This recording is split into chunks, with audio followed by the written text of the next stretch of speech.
G'day guys, welcome back to another video, back on the Massey 25. Today's video we're going to be stripping it down.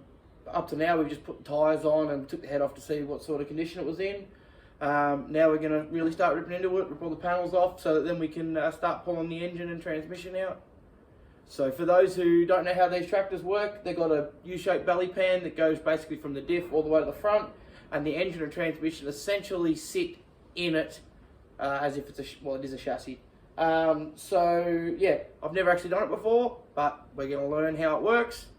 And we took the engine out of our pacemaker, which is not the right way to do it, and it was a bit of a struggle. We're hoping that this comes out easy once we figure out how to actually lift it. Alright, thanks guys. So, the easiest way to get these mudguards off, they are very nearly the same as what they were in our pacemaker, so I've sort of done it before. There's a bracket in behind the guard here, so there's a couple bolts in the top, a couple more inside. The foot plate will actually come off with the guard, and we'll unbolt them from here. Then the guards will come off, these brackets will stay. I might end up taking them off anyway, they're pretty easy, once again, just to get things out of the way. But yeah, so this seat, there's a couple of bolts. Can't quite see them, but in the shadows there's a couple of bolts there that bolt it to the transmission. And there is also, I'll get around the front here, there is a row of bolts. So this brace that goes across the front actually joins the two guards together. We will take a few bolts off in here, and yeah, we'll get the whole guard off.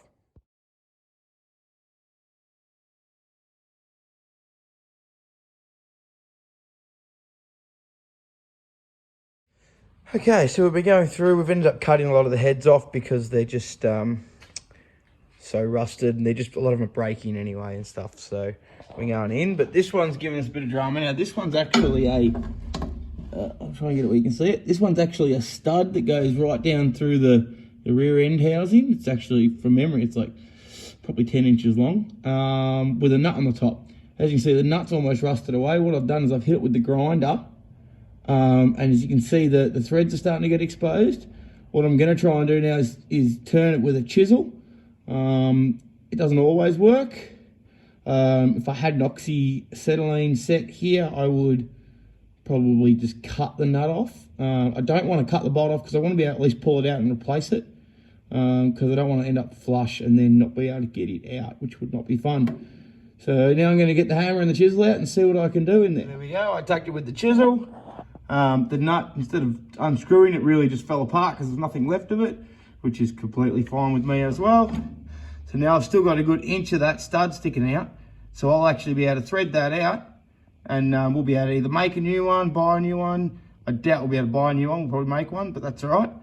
So yeah, it came off, and now the guard's looking pretty close to being able to come off, so let's give it a go. All right, so I think it's all undone. We're about to find out together. Hopefully I can lift this guard off. Hopefully it's light enough that I can actually lift it. We'll find out.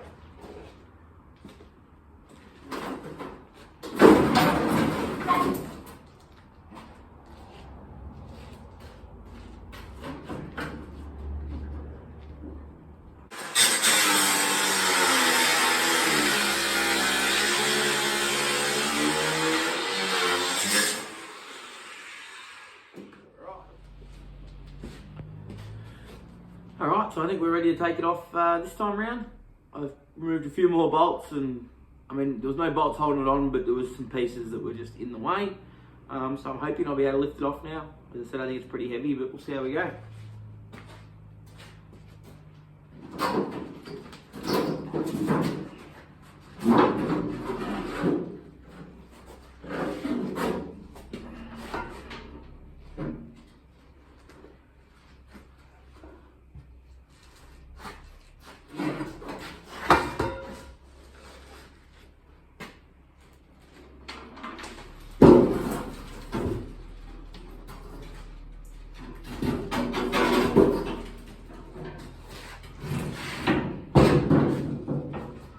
And there we have it, one guard is off, foot plate came with it, seat is mounted to the foot plate. That is not necessarily the right seat bracket and everything for a Massey 25.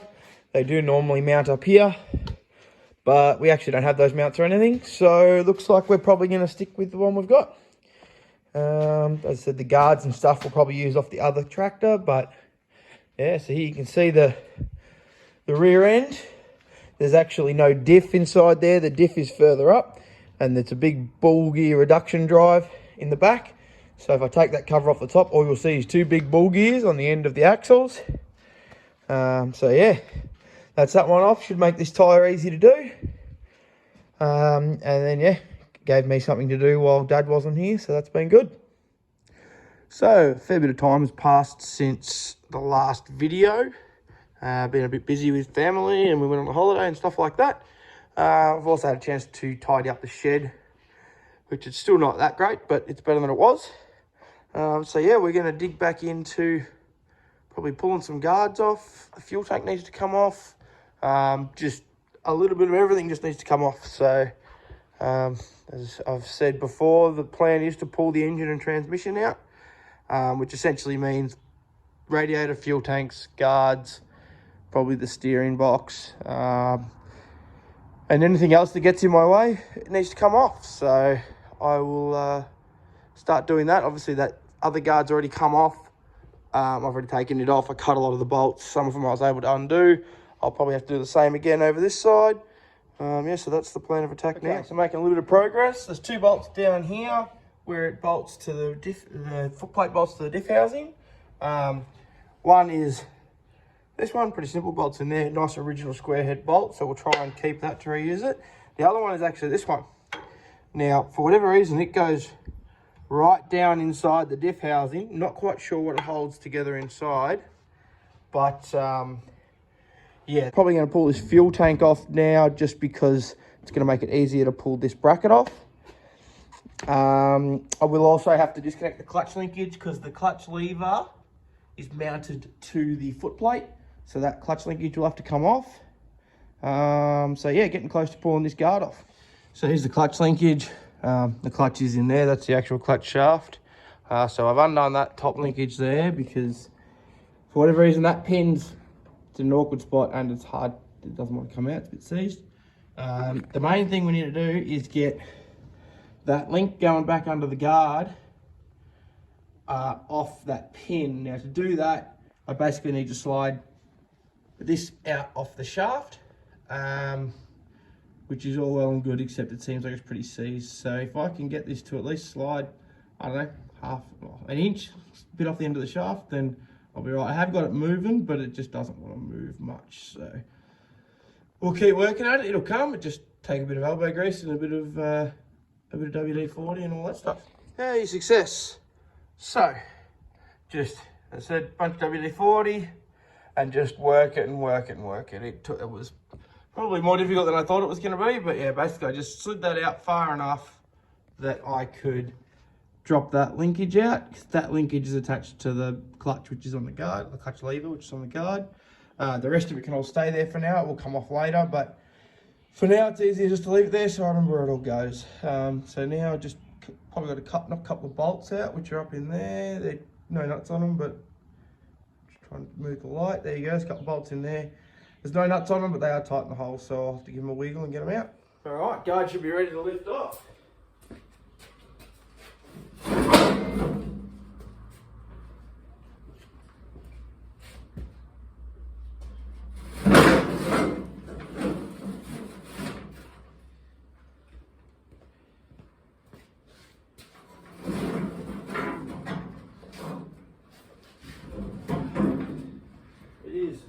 Pretty heavy. I should probably get someone to help me, but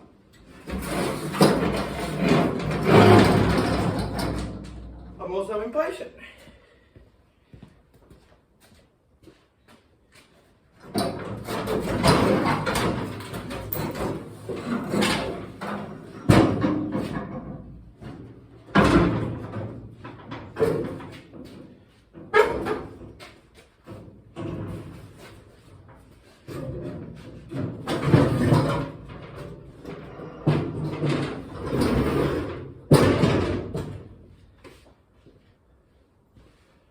Awesome. There it is. Both rear guards are off. Fuel tank's off. I'll I'll get the starting tank off now, I think. And yeah, then that's sorted. Then I'll have a look at the steering box, I guess. Okay, so we got the starting fuel tank off. Obviously the guards are off. Both fuel tanks are off. This tractor has a starting fuel tank because it's a kerosene tractor. These green ones, for whatever reason, they actually have 2 tanks in the starting fuel tank. One's petrol, the other one's actually water. So when you got it running on kerosene, there's a water inlet in the carby, and it introduces a little bit of water into the in with the fuel to, I believe it stops them detonating, stops them pinging when they're on kerosene. I guess it means they can run a bit more compression, make a bit more power. But for some reason, when they went to the red tractors, the style tractors, which would only be the year after this, they got rid of it. So I don't know if they decided they just didn't need it, if the fuel got better or what. But anyway, so that fuel tank's off and the brackets and stuff. Now I've got to look into getting the radiator off. I'm not actually 100% sure. I don't think there's a lot that holds it. I actually think it's this bolt here and one on the other side, and it's got a radiator hose there, and I think that is all that holds the radiator on. But I'll have to dig into it and find out. So, and then also I'll probably take the steering box off, and then we can start looking at what actually needs to happen to get the engine and transmission out. So the steering box is here.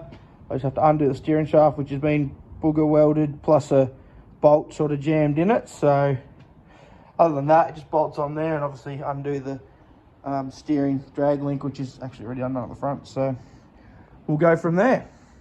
All right, so we're done here. Took the fan off because last thing I want to do is punch the fan through that radiator core, because the radiator core actually looks in excellent condition. Can't really see it through the mesh, but the front essentially looks like the back there. So definitely don't want to damage that. And yeah, so I ended up cutting these 2 bolts because they're not original anyway, and they were just spinning in the hole. They're actually a bloody cup head, or whatever you want to call it, with a coach bolt or whatever they're called. So just cut them off, and the radiator is now free. So there really is very little that holds that radiator on. I also cut this radiator hose because it's really old and hard anyway. So I'll yeah, I should be right to just pull it off now. So radiator came off reasonably easy. As I said, it was just those 2 bolts. I cut this hose, this one here, fan out of the way just to make sure. It did end up that grill guard, or whatever you want to call it, whatever it's called, I don't know what it's called, grill guard. It actually had a tab that went to this bolt to support it, which I didn't realise. I went to lift it off and it was caught, so I just had to loosen that enough to slide it out. But yeah, so radiator's out. That was easy enough. And here we are. I've got to strip down as much as I'm going to get it for this video. Said got both guards off, got the fuel tanks off, the steering column's now gone. I ended up, instead of trying to get that steering column apart from the box, I took it all out in one piece, unbolted it off the support up here, and took it all out as one piece. Obviously, radiator's off, fans out. Yeah, that's about where it's going to be. As you can see, it's nice and crusty. There is, what, 80 years of build-up? Was it a 38 model? Something like that, 85 years of build-up. So yeah, we're going to try and pull as much of this crap off, and then I'll have a clean-up. All right, so now we've got it all stripped down. Now we're going to start looking into pulling it apart. I obviously got it all cleaned up. I just cleaned as much dirt out from around all the bolts as I could, just all over the tractor, just trying to make it easier to work on. But yeah, obviously guards, fuel tanks, radiator, steering box, all that's off. So we should really be able to start looking into how we're going to lift it, and yeah, actually getting the engine and transmission out. So look forward to future videos. Like, subscribe. Thanks for your time, guys. Bye.